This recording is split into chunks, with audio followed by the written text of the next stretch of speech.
Microsoft Excel series में आज हम डेटा टूल्स के अंतर्गत डेटा वैलिडेशन ऑप्शन के साथ काम करना देखते हैं। डेटा वैलिडेशन ऑप्शन हमारे टेबल में एक वैलिड डेटा इनपुट करने की फैसिलिटी प्रोवाइड करती है। ये हमें इनवैलिड डेटा को फीड करने से रोकती है।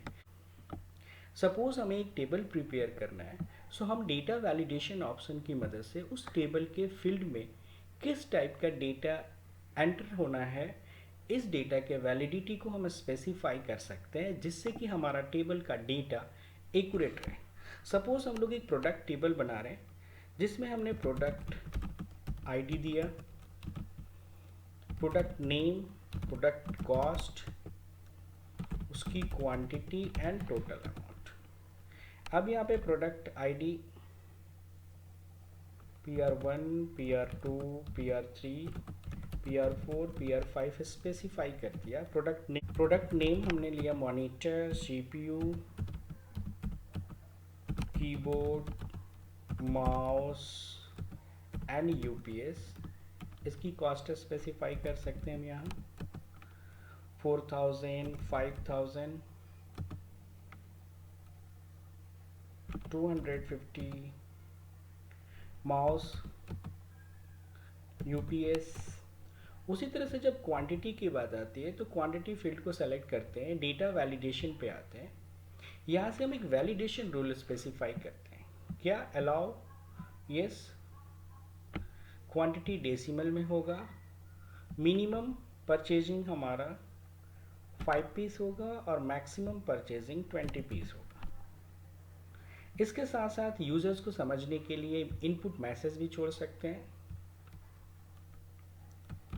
Message, please select quantity 5 to 20। Error alert भी आप स्पेसिफाई कर सकते हैं। यहाँ से हम ले सकते हैं वार्निंग, यस, एरर। यहाँ लिख सकते हैं हम प्लीज एंटर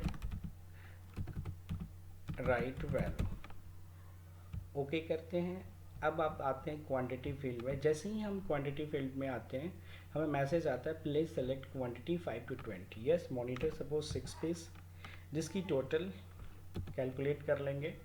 CPU अगर हमने 4 पीस लिया, जैसे ही 4 पीस लेते हैं हमारे पास आता है प्लीज़ एंटर राइट वैल्यू।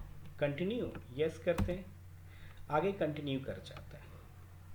उसके बाद नेक्स्ट है हमारा कीबोर्ड। यस, कीबोर्ड अगर हम लोग लेते हैं 8 पीस, यहाँ पे हमने ले लिया। माउस 12 पीस, UPS अगर हमने 21 पीस लेते हैं, अगेन हमें एरर मैसेज आता है। हम चाहे तो यहाँ से नो करेंगे तो फिर से हमें चेंज करने का ऑप्शन देगा। कंटिन्यू करते हैं तो हमारा आगे आ जाता है। अब यहाँ पे हम टोटल सेलेक्ट करते हैं equals to product cost multiply quantity और उसके बाद ड्रैग करते हैं और हमारा टेबल प्रिपेयर हो जाता है। अब हमने यहाँ पे वैलिडेशन रूल स्पेसिफाई किया था, लेकिन फिर भी हमने यहाँ रॉन्ग डेटा डाला है। अगर हम उसे चेक करना चाहें तो डेटा वैलिडेशन वाले फील्ड को सेलेक्ट करते हैं और यहाँ जाके हम लिखते हैं सर्किल इनवैलिड डेटा।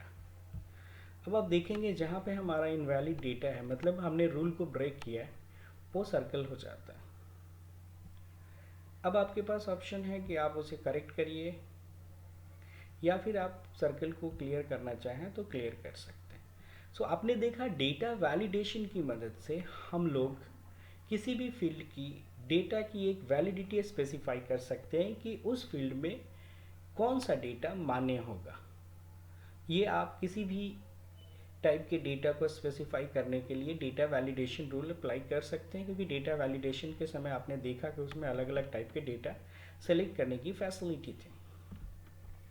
अब यहाँ पे आप बोलेंगे कि चलिए हमें अगर इस वैलिडेशन रूल्स को रिमूव करना है तो क्या करना। डेटा वैलिडेशन को अगर रिमूव करना है या क्लियर करना है इस इफेक्ट को, तो आप उसे सेलेक्ट करें, डेटा वैलिडेशन पे वापस जाएं और यहाँ से क्लियर ऑल करते हैं। क्लियर ऑल करके ओके करते हैं तो आपका अब ये डेटा वैलिडेशन का जो भी रूल था इस पर वो क्लियर हो जाता है। फर्दर आपको इस तरह की प्रॉब्लम नहीं आती। डेटा वैलिडेशन के लिए एक और भी बहुत ही इफेक्टिव चीज़ है जो है आप डेटा वैलिडेशन एक लिस्ट के थ्रू स्पेसिफाई कर सकते हैं। जैसे अगर हमारे पास एक टेबल प्रिपेयर करना है, वापस लेते हैं प्रोडक्ट, उसकी कॉस्ट, क्वांटिटी एंड टोटल। यहाँ पे जो प्रोडक्ट का लिस्ट में नाम आए प्रोडक्ट का, वो प्रोडक्ट का नाम हम वही प्रोडक्ट चूज करें जो हमने एक लिस्ट में ऑलरेडी स्पेसिफाई कर रखा था। इस तरह का वैलिडेशन भी रूल्स है। सपोज हमने एक नया सीट लिया जहाँ पे हम एक प्रोडक्ट लिस्ट तैयार करते हैं, जहाँ पे हम लिखते हैं कौन कौन से प्रोडक्ट हमारे लिस्ट में हैं।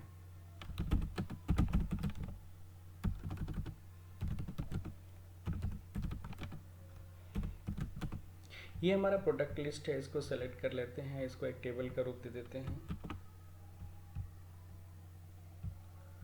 एक टेबल के फॉर्म में आ गया। अब वापस हम सीट 1 पे आते हैं, यहाँ पे पूरे टेबल्स के लिए लिस्ट सेलेक्ट करते हैं। वापस डेटा वैलिडेशन पे आते हैं, यहाँ से सेटिंग्स पे आके अलाउ करते हैं लिस्ट अलाउ करते हैं। और लिस्ट के लिए यहाँ पे सोर्स C2 में आते हैं, यहाँ से सोर्स सेलेक्ट कर लेते हैं, यहाँ ओके करते हैं। अब आप देखेंगे कि जब भी आपको प्रोडक्ट लेना होगा, यहाँ लिस्ट पे आइए, आपको सारा लिस्ट दिखेगा। आप इसी में से प्रोडक्ट चूज करेंगे, उसकी कॉस्ट स्पेसिफाई करेंगे और उसकी क्वांटिटी और फिर टोटल कैलकुलेट करेंगे। दूसरा, आप यहाँ लिस्ट ले लें, यहाँ से फिर आप उसकी कॉस्टिंग स्पेसिफाई करेंगे और उसकी क्वांटिटी और फिर टोटल कैलकुलेट होगा। अगला आइटम यहाँ से आप सेलेक्ट करेंगे कौन सा आपने परचेज करना है, उसकी कॉस्टिंग और उसकी क्वांटिटी। सो आपने देखा कि यस, डेटा वैलिडेशन में आप एक लिस्ट भी स्पेसिफाई कर सकते हैं, जिसकी मदद से आप अपना टेबल प्रिपेयर करेंगे और उसमें आपका एक सिलेक्टिव लिस्ट में आइटम्स होंगे। उन्हीं आइटम से आप कोई आइटम को सेलेक्ट कर सकते हैं।